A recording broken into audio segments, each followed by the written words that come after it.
Oi, gente, eu sou a Ana, sejam muito bem-vindos de volta ao canal Um Arrepio. E hoje a gente vem aqui com um vídeo um pouco diferente, dessa vez a gente vai fazer uma coletânea de relatos, são 3 histórias com tema de interior. E, gente, lembrando que eu quero contar aqui as histórias de vocês, então mandem as suas histórias pro e-mail que vai aparecer aqui embaixo, é o umarrepio@gmail.com. Eu vou ficar muito agradecida e com certeza vou ler as histórias de vocês aqui no canal. Deixa seu like, se inscreva no canal e, sem mais enrolação, bora para os relatos de hoje.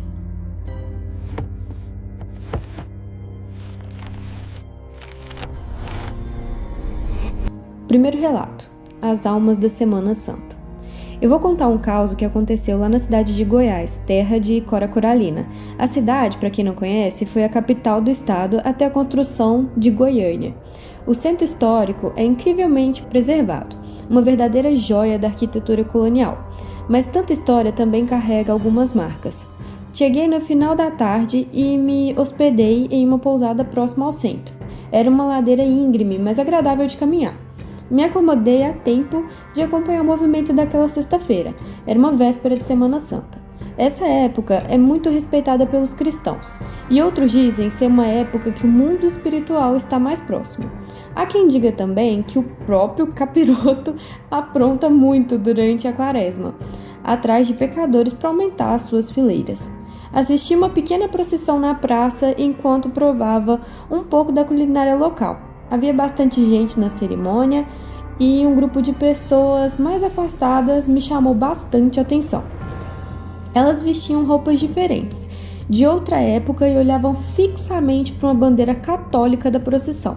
Suspeitei que fossem atores aguardando alguma apresentação que aconteceria posteriormente ou alguma coisa assim.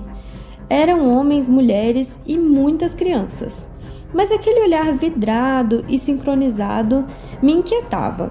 Passei a refeição inteira observando aquele grupo. Era muito estranho. Terminei de comer e fui tomar um sorvete. Me sentei no extremo oposto aos atores da praça. O tempo passava lentamente enquanto ouvia aquela ladainha. Aos poucos, os fiéis foram retornando para a igreja e os atores lá, com os olhos ainda vidrados. Pareciam bonecos agora, nem se mexiam.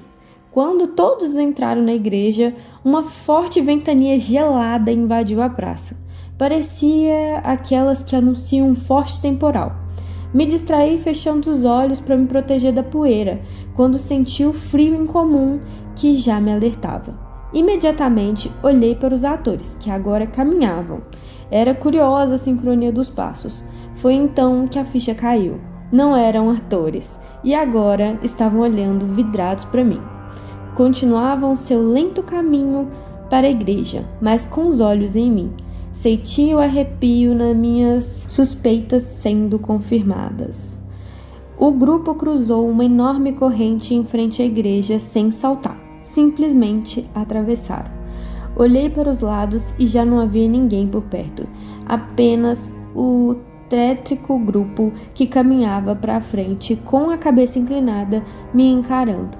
O medo tomou conta de mim e só fiz levantar e me afastar com passos apertados. Já não me encaravam. Seu olhar era para frente. Passaram em frente à igreja e entraram numa rua lateral. Desapareceram após dobrar as quadras seguintes. Não fui atrás, mas aquele olhar ainda surge nos meus pesadelos. Gente, que história que é essa? Imagina só você estar na cidadezinha de interior e viver uma coisa dessa. Ai, Deus me livre. Ai, eu fico até arrepiada só de pensar. Mas essas coisas, gente, de interior acontece mesmo. O pessoal tem uma fé muito forte e essas coisas acontecem. Não tem explicação, acontece. Agora, gente, bora pro segundo relato. O segundo relato é A Surpresa no Jantar. Tem uma que aconteceu com meu tio-avô que minha mãe sempre narra pra mim. Ele estava viajando com um amigo pelos interiores de Minas Gerais em meados dos anos 60. O carro era antigo e ferveu, e ele parou em uma fazenda que tinha na beira da estrada para pegar um caneco d'água para completar o nível do radiador que tinha baixado muito durante o dia. Eles pararam o carro perto da porteira e aí desceram os dois, vislumbrando a bonita entrada da fazenda cheia de palmeiras.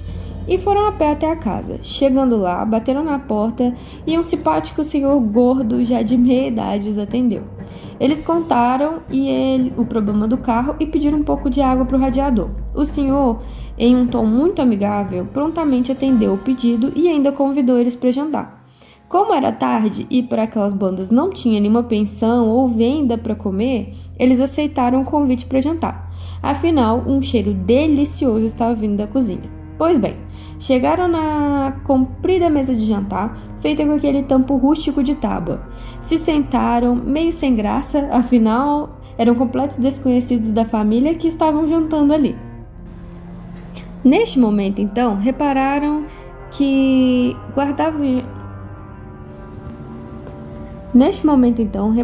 aguardava o jantar também uma linda mulher, cabisbaixa, sentada em uma mesa separada no canto do salão, iluminada apenas por uma lamparina. Chegou a comida bem farta, todos comeram maravilhosamente, e para a mulher cabisbaixa foi servido um prato de farofa com carne seca. Ela comia desanimada e mastigava muito devagar. Como eles eram estranhos ali, meu tio e o amigo nada perguntaram a respeito da mulher. Quando foi fumar o tradicional pito depois de jantar, na sala de estar, o fazendeiro anfitrião os deixou sozinho. A mulher cabisbaixa então aproximou do meu tio e do amigo, como quem ia recolher os pratos da mesa, e falou baixinho com a voz trêmula, até mesmo um pouco embargada pelo choro. Me tirem daqui, socorro, pelo amor de Deus. Meu tio e o amigo estranharam a pergunta e cochicharam também. O que foi que aconteceu? Meu marido suspeitou que eu tive um caso com o empregado dele, mandou matá-lo e mandou a cozinheira fazer uma farofa com a carne dele, e faz 5 dias que eu só posso comer essa farofa. A mulher nem terminou de falar, e o amigo do meu tio e ele saíram correndo e batendo na porta, com o carro com a água baixa mesmo, do mesmo jeito que tava. Essa história tá na família há muitos anos. Gente, que história tenebrosa. Ai, meu Deus, que horror, que nojo. Ai, mal dá pra acreditar que é verdade um trem desse, mas ai, roça, dá pra esperar de tudo, porque o povo realmente é chucro, e quando eles não precisam nem de prova, acha que aconteceu alguma coisa, é olho por olho, dente por dente, e eles mesmos fazem a justiça deles, gente. Essa aqui não é tão sobrenatural não, né? Mais a maldade humana mesmo, mas isso dá mais medo que o sobrenatural. Vamos pro próximo relato, gente. O homem de terno branco. Aconteceu com meu tio.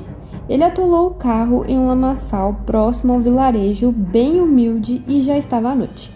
Ele teve que descer do carro junto do seu sobrinho, um primo distante meu. Foi batendo nas casas para pedir ajuda para empurrar o carro para fora do atoleiro. O problema foi que quando não fingiam não estar em casa ou se recusavam a ajudar. De fato, era uma caminhada um pouco comprida do vilarejo até lá o atoleiro. Em várias casas deram desculpas, estavam cansados, doentes, ocupados e não poderiam ajudar. Então meu tio esbravejou muito na volta, a pé, para o carro que tinha ficado atolado. Tá vendo? Esse povo pobre não ajuda, são um bando de egoístas, não tem a menor solidariedade, por isso não crescem na vida. Então, aproximando-se do carro, viram que havia um carro estacionado atrás, com luzes acesas.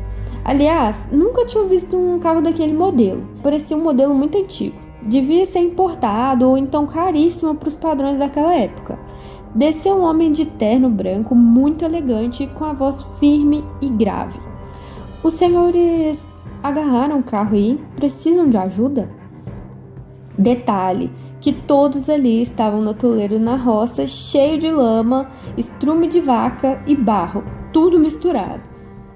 Meu tio fez uma cara de, ah lá, viu? Esse senhor rico se propôs a nos ajudar. Então o sobrinho entrou no carro, deu ignição, engatou a ré para tracionar mais e foi acelerando. Os dois ficaram na frente com as mãos no capô e empurrando. Voou lama para tudo quanto é lado com força dos pneus. O carro desatolou. Então meu tio agradeceu infinitamente e o senhor informou que ele era um comerciante de uma cidade próxima e para irem lá, que todos lá o conheciam. Mas aí vem o pior. Quando o farol do carro do meu tio foi ligado pelo meu primo, todos se espantaram. O homem de terno branco, que ajudava a empurrar um carro, não tinha uma só gota de lama em seus sapatos, nem no seu terno, nem em nenhuma parte. O que era impossível, já que todos estavam dentro de uma poça funda de lama. Na hora, os dois começaram a gaguejar por não entender a situação, e o senhor percebeu o nervosismo. O homem de terno logo fechou a cara. Foi então que um cheiro fortíssimo de enxofre começou a pairar no ar. Diziam que era coisa de doer o nariz. E o senhor foi embora com seu carro sem levantar poeira nenhuma na estrada de terra. Foram na tal cidade que o senhor dizia que era comerciante e ninguém nunca nem tinha ouvido falar sobre ele, nem visto o carro fora dos padrões daquela época que ele dirigia. Sempre que os dois, meu primo e meu tio, se referiam a essa história como um encontro que eles tiveram com um demônio que ajudou a tirar o carro deles do atoleiro e não se sujou. Tá, essa é bizarra também, mas pra mim a pior foi a segunda, porque... Ai, não dá, gente, sério. Porque os outros, pelo menos, foram só visões. A outra foi uma coisa comestível, muito pior. Muito mais... Ai, enjoo. O que vocês acham? Deixa aí nos comentários, tá, gente? Eu espero voltar em breve com vocês aqui com mais coletâneas. Nesse tipo de vídeo eu não vou fazer as animaçõezinhas que eu estou fazendo nos outros, porque por ser um vídeo mais longo, né, daria muito trabalho e eu tô com a intenção de estar sempre postando aqui no canal pra não deixar vocês sem vídeo. Então é isso, gente. Espero que vocês tenham gostado. Até o próximo e tchau, tchau!